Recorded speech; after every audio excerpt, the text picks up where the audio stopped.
Hello everyone and welcome back to the Magnus Invitational. We are continuing with the match Hikaru Nakamura versus Nepomniachtchi, and this is the first game of their match.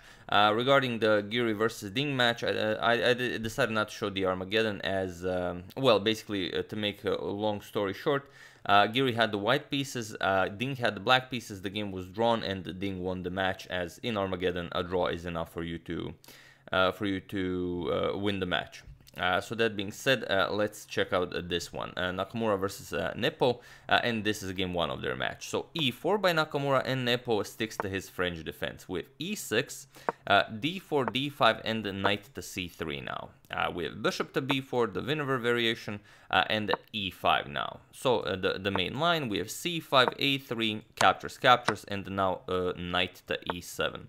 And here, no funny h4, h5 business. Nakamura goes for the old school queen to g4. So immediately going after the g7 pawn.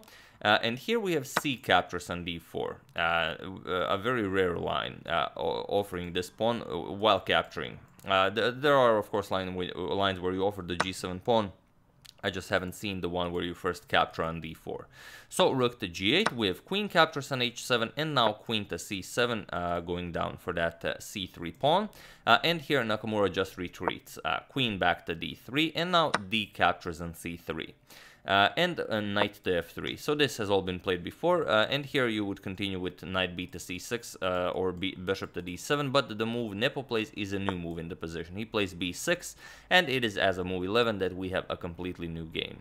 So it's a really an awkward position, but every position in the French is an awkward position. So here, what's the actual compensation for black? For giving white this past h-pawn? Well, we'll just have to wait and see. So Nakamura also asks the same question, and he starts pushing his pass pawn. With bishop to a6, going after the queen, but this kind of only helps white, as white does have problems developing here. You cannot move the bishop because of rook captures on g2, and this kind of seems like it almost helps white. So here Nakamura moves the queen, bishop captures on f1, and now king captures. So the king is now much safer and also guarding the g2 pawn. We have knight to d7, and now Nakamura just continues pushing the passed h-pawn. We have rook to c8, and now just h6. The passed pawn is closer and closer to the queening square. And now queen to c4 with check. So this is basically the idea. You play bishop a6, you trade, force the king to f1, and now you deliver this check. Probably something Nepo had over the board, and then you will be, of course, confident that you will be able to stop the h6 pawn. So queen captures on c4, rook captures on c4, and now bishop to g5. We have rook to h8, now putting the rook in front of the passed pawn, and now g3. We have rook to h7, not allowing the pawn to be pushed any further, as this bishop might come to f6 at some point. King to g2, Nakamura improves the position of the king, and now knight to c6 with a double attack on the e5 pawn. So Nakamura defends it with the rook a to e1, and now b5. Now Nepo wants to start pushing here, a5, b4, and try to create a pass pawn of his own on the queen side. So it's a really wild opening. Of course, you have to know how to pull it off if you want to play it. And here bishop to f6. Now bishop to f6 is a nice move, and if you're not careful, for example, if you give white a move, then you have to worry about him trapping your rook on h7, and it's very annoying. It doesn't seem all that clear how black will get his rook out of this. So instead, Nepo just captures it with knight captures, pawn captures, and here rook to g4, with the idea of going rook to g6 and going after these pawns. And here Nakamura goes rook to h5, and Nepo probably thought that Nakamura wants to double up on the h file, maybe go knight g5, kick away the rook, and start pushing the pawn. And he went rook to g6 to go after the pawn and also put pressure on this pawn. But this, however, is a bad move, and I'm sure you can see why it's a bad move without even pausing the video. So I will give a few seconds, but not I don't think you need to pause the video.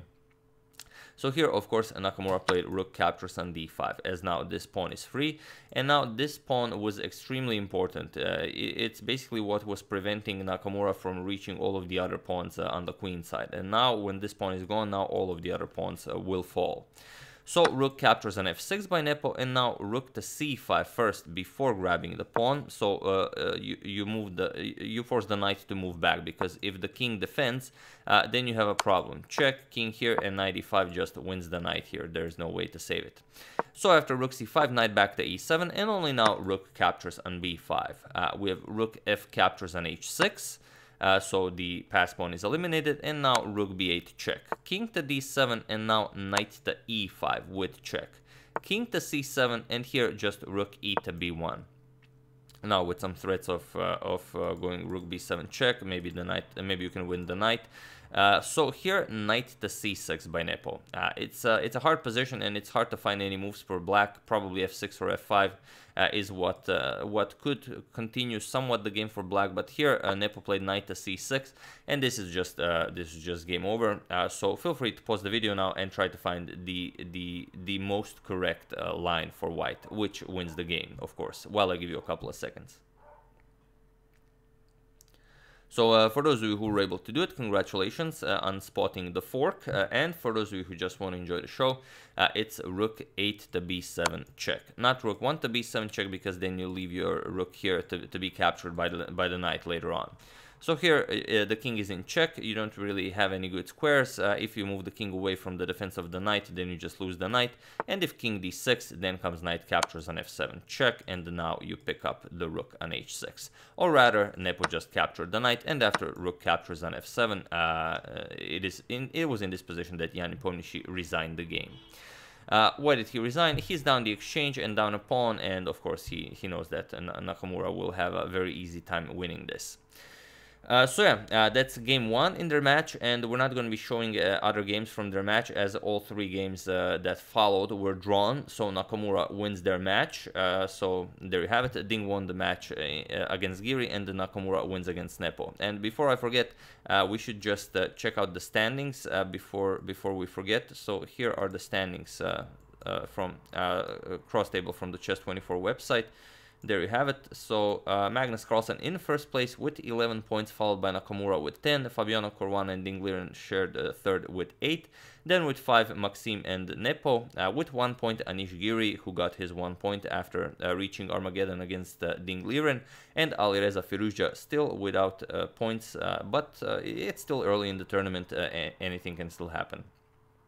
So yeah, that's the game. I do hope you enjoyed it. It's not that Nepo's French was the problem. So as you can see, as the position evolves, Nepo's position became better and better. And even that, in the end, everything just made sense. Even this bishop a6, forcing the king to f1, trading queens on c4, and then you were able to capture it. But then he just blundered the game away. So it is very interesting, this French. It almost gets me to try and learn the French, but I'm not quite there yet.